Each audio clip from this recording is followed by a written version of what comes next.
Okay, testing 1, 2. Just getting up and running. Hope everyone's doing well. Just going to set up a few of my screens and then we'll get going. Bank of England coming up. So just bear with me. Just want to be able to have the chat box visible. So if anyone has any questions, obviously I can pick them up as we go. The intention here is to be on for about a half an hour session. We'll see how we go. And obviously happy to take questions as you guys see fit. But thank you very much for joining me. Emilian, Harry, good morning. Late morning, I should say. Yeah, Bank of England coming up momentarily. And so we'll just give it a minute or so, then we'll do a bit of a rundown. Been some interesting news actually that's just come out in regards to China Evergrande.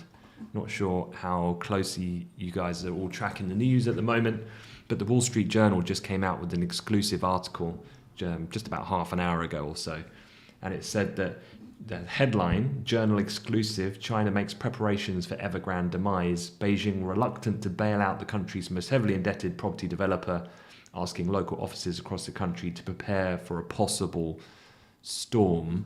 We did actually see equity index futures just come off their best levels at around a similar timings to around when the article came out. You can see a bit more of extension on that wick here around 11 o'clock on the 30-minute bar, where we've just moved a little lower. Still positive though, in terms of the overall index futures, both DAX up 138 and US futures, albeit well off their best levels, still up in positive territory for the time being. One thing I would say, whenever you get these types of quite sensational headlines in what is a very market sensitive story, certainly this week in Evergrande, is just go on the article, and although this is locked because you have to be a paid member for the journal, there are a couple of things here that you can see.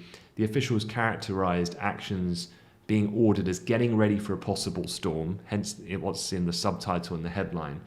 They said that local government agencies and state-owned enterprises have been instructed to step in only at the last minute should Evergrande fail to meet its affairs in an orderly fashion. So in actuality, I think that this is sometimes what can catch people out from a headline trading perspective in an intraday environment, because you see a headline like that and obviously it sounds disastrous.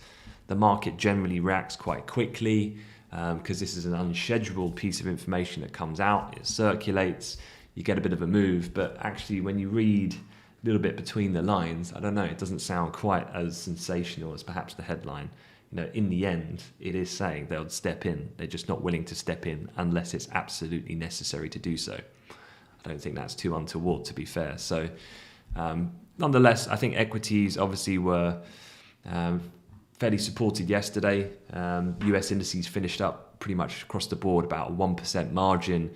Plus, we kind of pushed higher through the European morning as well. So a little bit of just profit taking from more elevated levels. I don't think it's too unexpected. Just going to get the S&P chart here and have a look from a technical perspective. Sorry, it keeps pulling full screen. Let me just put it here.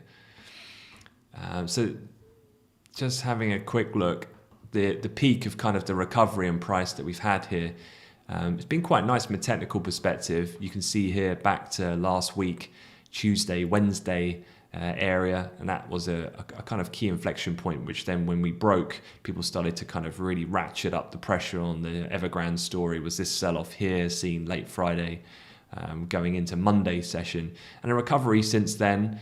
We've had some nice respect yesterday initially when we came from the FOMC volatility of the 6182 fib from the sell-off from last week to the low of this week.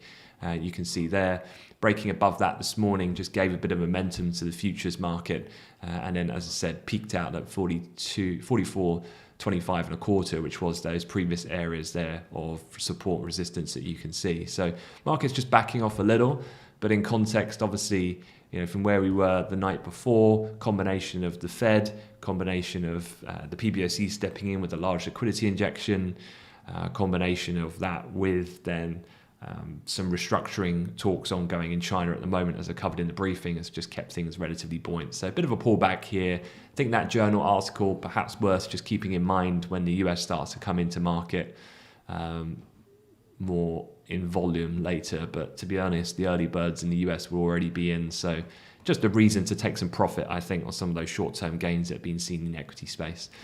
But let's get to it. Let's talk about the matter at hand, which is 9 minutes in fact to go until we get the Bank of England. I can see certainly there's some questions and stuff like that. What I'm going to do, I'll do a briefing. I'm kind of flying solo on this, so I'll do my best to just tackle that, and then I'll pick up some questions at the end. So just to kind of go back to what are we looking at here and a few things to think about. So in terms of actual policy for the Bank of England, we're absolutely not expecting any change here.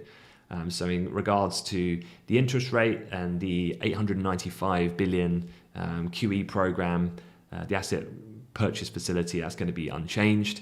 The things to keep an eye out for that are quite unique to the Bank of England, of course, is not only do we get the rate, QE announcement, the statement, we also get the vote split.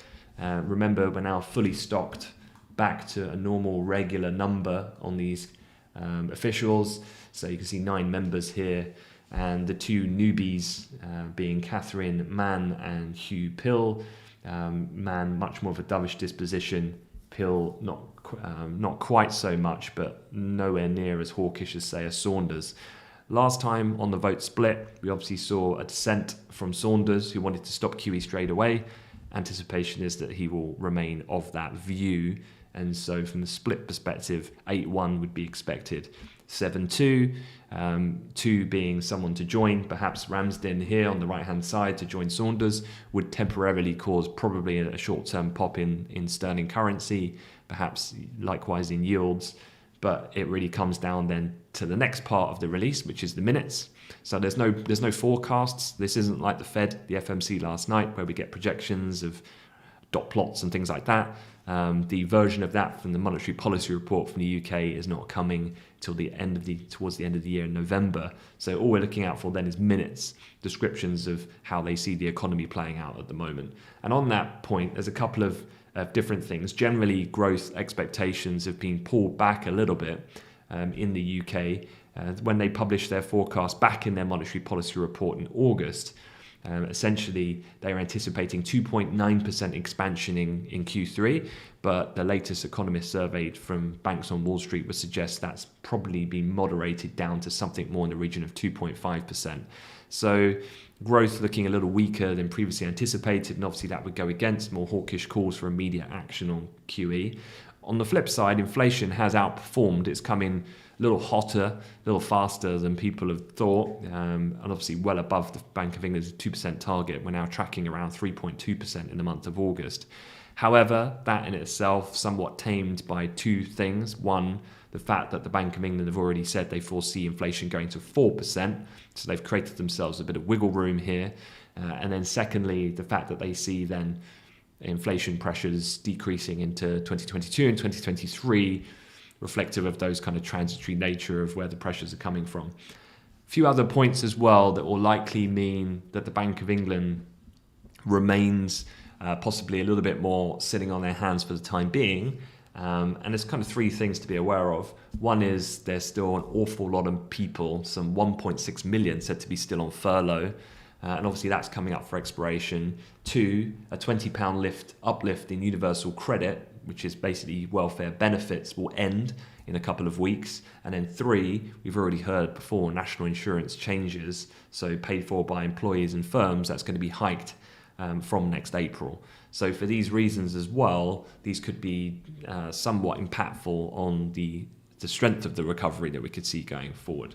A couple of notes here from analysts at ING that are probably worth covering. They said the effect of what I've just mentioned, those 3 points, is likely to be something of a cost of living spike this winter, particularly for lower earners who will be disproportionately affected, of course, by universal credit cuts. We're also going to be facing, because of the gas crisis at the moment, ever increasing energy goods bills. And those items make up a large share of the spending of those who are on the kind of lower threshold of earnings capacity. And so hence the reason why probably it's too soon to be talking really too much of a hawkish game at this point in time. The one thing that I have read, a couple of people have mentioned, I'm just going to quickly bring it up. I was just sharing a tweet from a contact of ours, Viraj Patel, who is a macro strategist, former Bank of England, Barclays, ING. He had a great chat with some of our analysts over the summer, but he made a good point as well, and I think to be aware of subsequent potential market reaction.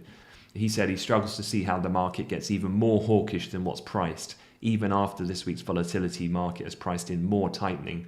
So surely risk reward suggests fading the move, betting that things go wrong with the UK recovery. So just to make sense of that from a market reaction function, what he's basically saying is markets, despite all of the somewhat reasons that I've presented here that would mean the Bank of England should just hold off for the time being on any idea of accelerated tightening of policy, markets still are priced fairly aggressively for rate hikes to come next year in the UK. And so the risk is of betting, what he's saying is fading that, the better trade from a risk reward perspective is fading that move. He's talking more medium term, of course, in that the recovery hits a couple of stumbles before it really gets underway that would warrant a rate hike, and so that the market's a little ahead of itself. So yeah, if that is the case, then certainly from a reaction point of view, just having a look at cable, we've got 3 minutes to go. I'll have the scorecard when it comes out. But we could then see sterling come under a bit of pressure if that type of situation does materialize, which talks a little bit more about kind of continuity, not really too much comment about reacting to inflation. It's still more transitory, some concerns about wanting to just see how COVID plays out, how growth expectations materialize given that they've weakened slightly, those other threats to the economic recovery from universal credit, welfare benefit changes, NI tax increases, and the end of furlough. So yeah, let's see what gets said. From a technical perspective, this is cable looking on a 30-minute candlestick. So just having a look at the general range that we've been trading here over the course of the last week. There's obviously quite a clear upside area of resistance here at around 136.92. I'm looking at the sterling futures chart here, the low down here. Any pop and break above that level and something the more hawkish, if that does materialize, I'd probably be marking up these levels here, which would be the high and low that you can see from Friday and Monday, and then Friday, Monday again on these reference points. Okay, going to put the squawk on and I'll let the guys cover it. Just going to refresh. And then, yeah, I'll take some questions after.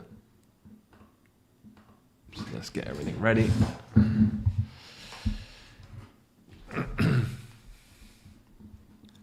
So I got the cable chart here, cable futures. I'll just keep that up as a large chart at the moment.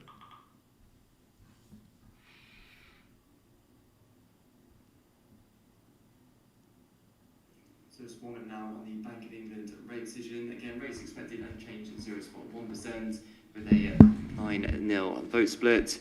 I'll then bring you the QE decision and vote split. There's often sometimes a bit of a delay in bringing the vote split on QE.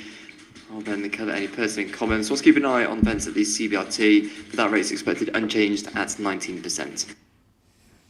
Yeah, just let me know whether you can hear the squawk okay. Just give me a Y in the chat, if possible.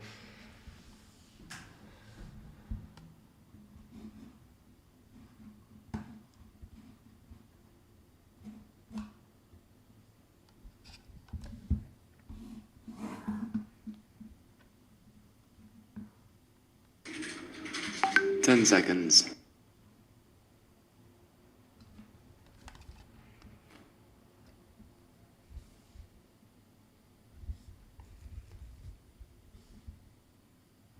So that's unchanged at 0.1% as expected, and the QE that's also been held at 895. Vote decision, that was a unanimous decision.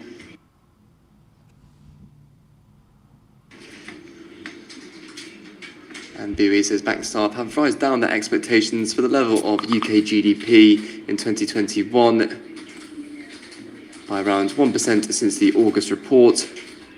CPI inflation is expected to rise a further in the near term to slightly above 4% in 2021, owing largely to developments in energy and goods.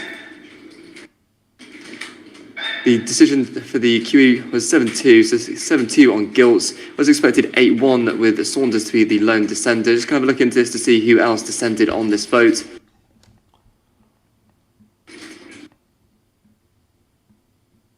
Do note this has not yet been published on the Bank of England website, so still trying to get this report up.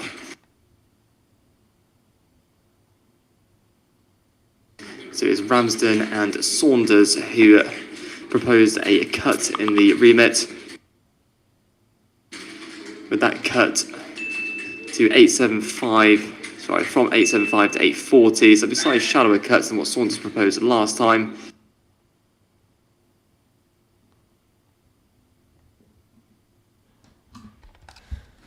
All right, just going to turn them down for a moment. So yeah, the vote split, perhaps a little bit more on the hawkish side because Ramsden has joined Saunders, so the vote split on the QE decision was 7-2, on the rate 9-0 as you would expect. Some of the other comments of note, the Bank of England sees inflation set to rise slightly above 4% this year. So yeah, pretty tame move. If you're actually looking at this, because there's nothing really here that's a great deal surprising. Again, they're a long way off making any definitive changes here in regards to QE.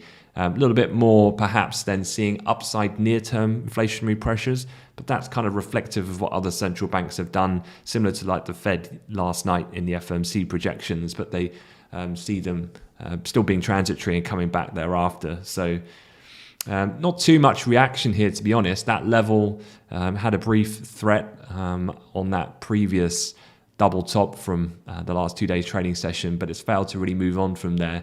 And we're just trading exactly where we were prior to this coming out. So no shocks or surprises, I'm afraid, to bring you anything more exciting. Ramsden and Saunders proposed to cut to 860 billion. And the current amount is 895 billion as a reference. Bank of England said considerable uncertainties remain. Most cost pressures indicate remain elevated. Some developments strengthen case for modest tightening. Yeah, it's all fairly uninteresting, to be honest. I'll keep it running. I'll keep the feed running for just a short while, another 5 minutes or so.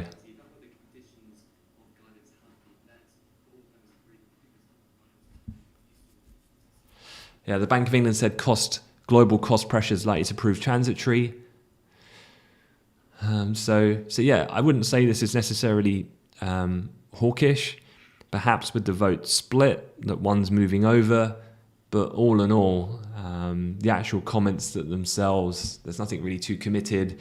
Everything's kind of pretty much in line with what you would anticipate. Some developments for strengthening case to modest tightening, sure. Generally, things are improving. The tightening is coming in the future, but inflation still remains transitory. Inflation set to be above 4% a little bit this year. Again, tiny bit, but again, it's because it's caveated by being transitory. It hasn't had much sustained reaction to the upside for sterling.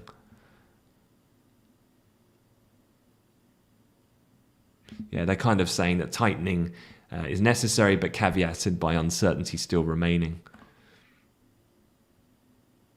The actual quote from their reports, intervening period appeared to strengthen the case in regards to tightening, although considerable uncertainties remain.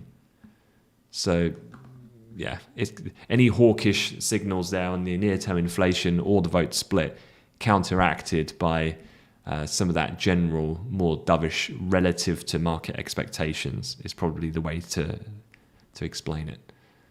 So yeah, otherwise, if anyone's got any questions, I'm not going to talk about the Bank of England anymore because nothing more to say. Such as these events, not all of them are a fireworks show, I'm afraid.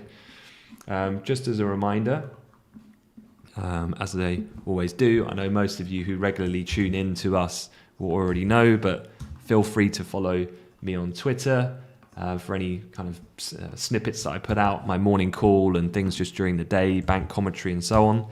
I also tweet, kind of aggregate the main articles to be aware of from the Amplify Me official account. So that Twitter handle is there as well. Definitely worth following that. I'm tweeting maybe anything from 10 to 15 articles of relevance a day. Keep you informed and up to speed. If you're watching this and you're not subscribed to the YouTube channel, please do. Lots of fresh content coming out on a daily basis.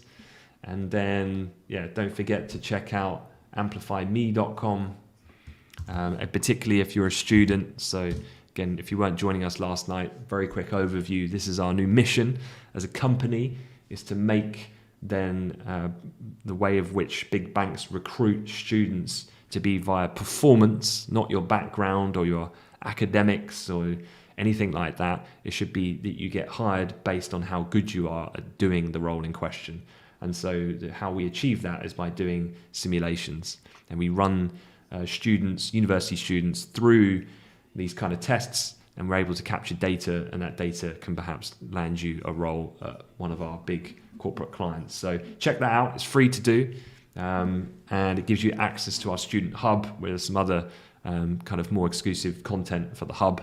And then also you'll get access to the Market Maker, which is a daily newsletter I put out. But if you just want to sign up for the newsletter, absolutely feel free to go ahead and do so. All right. A little bit of a bid coming through in cable. I think really too outrageous. Again, don't forget, even prior to this coming out, we were already trading up at around these levels. So all in all, we're only within 10 pips higher than where we were prior to the morning. So nothing really too big a deal here from the Bank of England. All right, that's it, guys. So thanks for joining. Lady Jennifer, Sean Neal, Davidson, Alexandros, Billy the Kid. Do I think gas prices will push up UK CPI? Well, the Bank of England are saying that inflation is going to be a little bit higher, above 4%, which is a slight upward revision from what they previously said. So it might well do, but they've stuck to their guns that will be transitory. And one would imagine that is the case. These gas prices are a function of the pandemic reopening pains to some extent. And so you would expect those to moderate over time, not remain consistent. Gavin, hope you're well.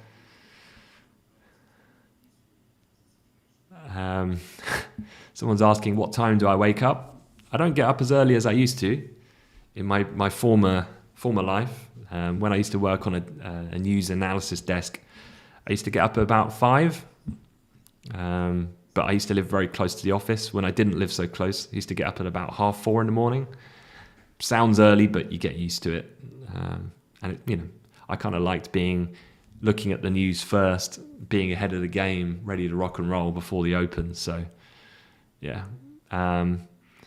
if you've just joined the channel, thanks for joining. I hope you enjoyed the briefings as well. Any comments on those day to day, just let me know. Germ Corp in the good old days after the figures in the pub for traders, absolutely. Back in the good old prop days, for sure. You could grab a pasty downstairs at Liverpool Street, and then go to Jamie's, if you remember. All right, well, look, Sterling just catching a bit of a bid now. So let's just have a look. Just gone through those previous levels there that you can see. And then we've just come up to 137.17 now would be an upside target from that 17th. So the Friday and Monday kind of support resistance area that I'd keep an eye on.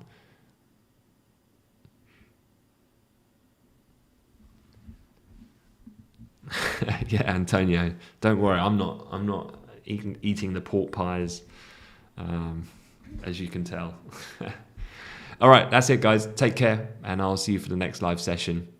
Sterling is remaining a little bit bid though for the moment, so I'd still be keeping half an eye on it at the moment.